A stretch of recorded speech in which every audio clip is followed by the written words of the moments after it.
Hey YouTube, I'm fucking back again with another Thoughts and Impressions. And this go round, this Thoughts and Impressions on is Ninja Masters.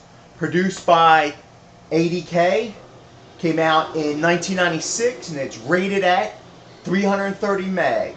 And I was asked to do this Thoughts and Impression by one of the coolest YouTubers and a longtime supporter of my channel and a huge Neo Geo fan. That is 78 Strider Strikes Back. Yeah, that motherfucker is awesome. You should check out his fucking collection.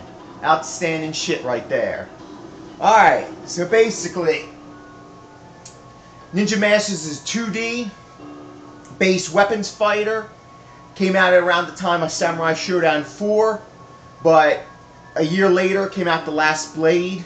It's one of these games that's like a underrated gem because it fell in the shadows of Samurai Showdown 4. So it never got the proper attention and credit it deserves. So basically, that's what happened in a nutshell. The plot kind of revolves around a guy named Sasuke, who is he's a ninja master, but he's out to seek his father's revenge for his father's death, but he doesn't have permission from the ninja clan. So he's being hunted himself, and all in this process, he's trying to get to the last boss and kill him, is Nobunga, who is actually based on an actual historical figure, Nobunga Oda, so who is also being possessed by another character in the game, which fucking name I can't pronounce. So, trying to do all this in the process of being fucking hunted. And you think you have a fucked up day. This guy's got a fucked up day. So, basically, that's what it is in a nutshell. So let's take a look at the game. Also, I'm playing this on my MVS. So this is the actual arcade hardware. Now, as you see here, you have A, B, your light strong punches, C, D, your kicks. Now, as you saw right there, B and C, you can actually deploy your weapon, which is really cool. Now, here's the main difference between the Samurai Showdown games. Whereas the Samurai Showdown, it focuses mostly on armed combat. Here, it can focus on either. As you can see, just drew my weapon.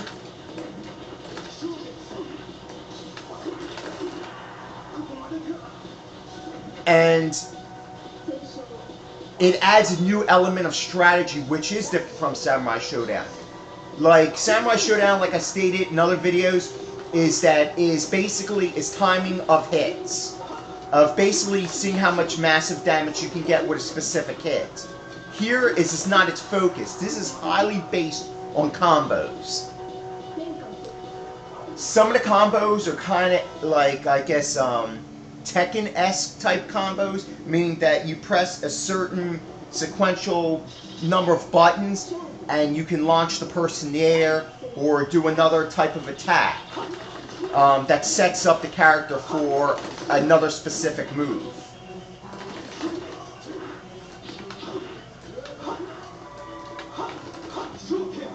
Now, as you can see, the graphics are pretty good. I mean, they're not the caliber of Samurai Showdown or The Last Blade that came out a year later, but they're actually pretty good. This was produced, like I said, by 80K. They're well known for the World Hero series, and I'm pretty sure most people have played the World Hero series. Now in this game, like I said, you've got combos, you've got your regular special moves, your death moves, your super death moves that take off massive amounts of damage to your character. Everything that's standard fare in a fighting game.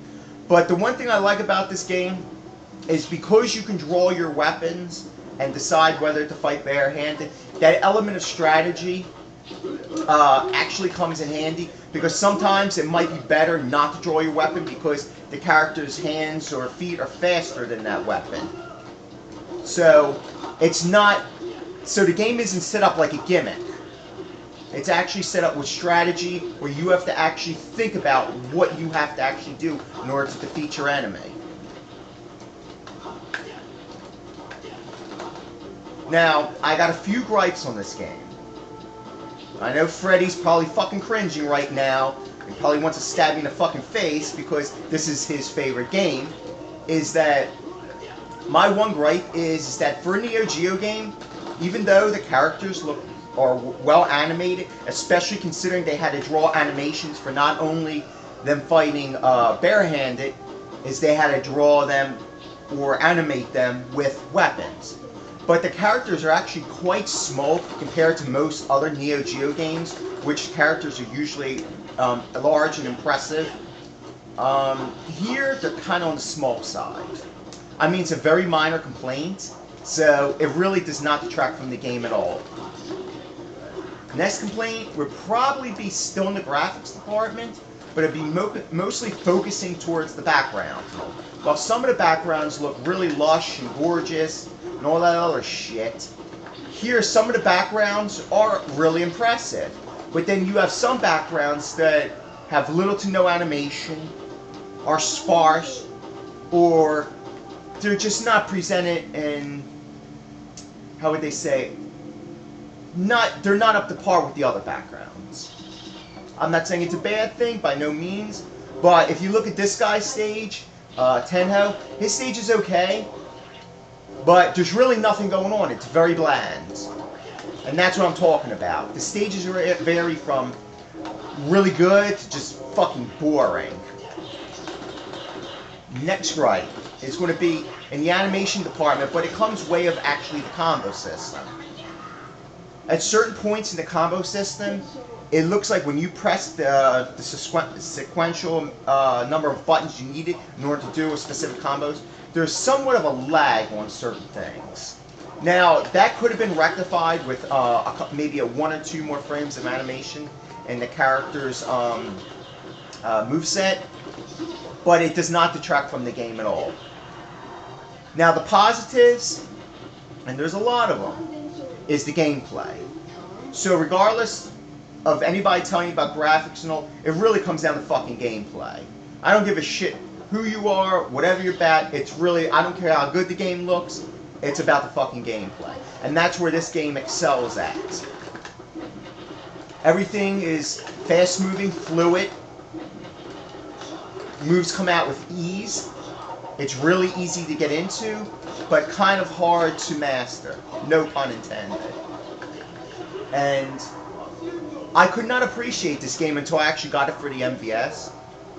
And it's a really fucking great game. And people badmouth the shit out of this game. And you know what? I don't understand why. I understand the Samurai Showdown and all of them are popular and all that other shit and all. Yeah, I don't give a fuck.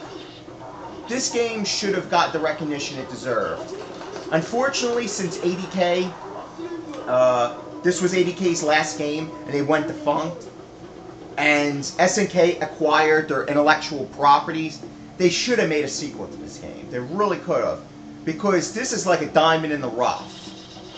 And it's... And some people, especially on the Neo Geo forums, consider this like the gem on the Neo Geo, and I would say so. And unfortunately, most people won't have access to the game because it only came out for the Neo Geo MVS, AES, and CD. But it also did come out for PlayStation 2 in Japan as an 80K compilation disc, which had other 80K games on there. So, unless you have a Japanese PlayStation 2, you're probably not going to have access to this game, which is a crying fucking shame. Now, and like I said, I'll never recommend emulation, but because this game is really good, and I think that it never really got the attention it deserved, I highly recommend playing it, getting a really good controller for this fighting game, and really giving it a try. Because they don't make games like this anymore. They really don't. They don't make great 2D games like this, samurai type games like this. And like I said, these are the type of games that paved the way for your Soul Caliburs and all that other shit out nowadays. And they should be recognized for that. Now, in conclusion, do I highly recommend this game? Fucking right I do. You're an absolute fucktard if you don't try to seek this out and play it. This game is great. It does a lot of things right despite its graphical flaws. It focuses highly on gameplay, which it actually accomplishes. And it's really fun to play, especially with 2 players. So, if you come across it, play it. Alright, that's been my thoughts and impressions. I hope you enjoyed. You know, do your thing, comment, or whatever the fuck people do. And take care.